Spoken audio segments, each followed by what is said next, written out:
mid ka mid ahaa maroodiyaasha lab ee ugu caansan qaaradda Afrika loona yaqaanay Craig ayaa shalay ku dhintay beerta qaranka ee Amboseli ee ku taal koonfurta Kenya meel u dhow xadka dalka Tanzania. Maroodigan oo qiyaastii jiray 54 sano ayaa sida ay xaqiijisay hay'adda daryeelka duurjoogta ee Kenya u dhintay sabab dabiici ah kuwaas oo la xiriira da'diisa oo weynaatay iyo muddada dheer ee uu ku noolaa duurka. Subaxnimadii hore maanta Amboseli iyo guud ahaanba dunidu waxay waayeen astaan muhiim ah ayay tiri hay'adda duurjoogta ee dalka Kenya. Craig waxa uu ka mid ahaa maroodiyada dhifka ah ee loo yaqaan Super Tuskers kuwaasoo leh foolal aad u dhaadheer oo miisaan culus. Fool kasta waxa uu miisaan ahaan ka badnaa 45 kiilo waxaana foolashiisu u dhowaanayeen ama gaari jireen dhulka. Craig waxa uu dhashay sanadkii 1972 waxaana uu ka tirsanaa qoyska maroodiyada CB oo cilmi baaris dheer lagu waday si loo barto hidde-sidaha iyo astaamaha gaarka ay leeyihiin. Inkastoo uu ahaa maroodi xoog badan, Craig waxa lagu yaqaanay dabeecad degan. Ilaaliyaasha beerta iyo hagayaasha dalxiiska ayaa sheegay inuu si dulqaad leh u istaagi jiray marka ay dalxiisayaashu sawiro ka qaadanayaan. Waxa uu noqday astaan muujinaysa guusha dadaalada ilaalinta maroodiyada ee Kenya.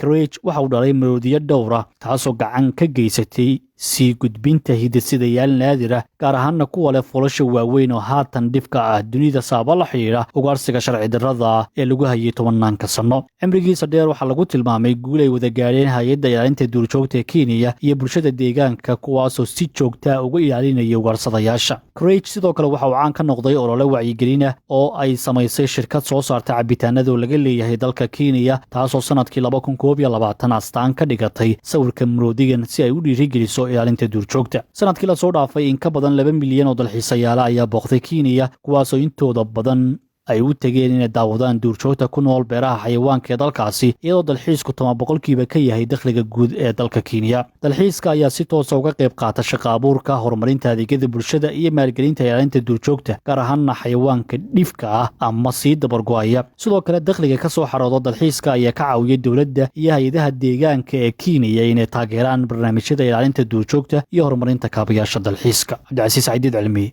warbaahinta qaranka.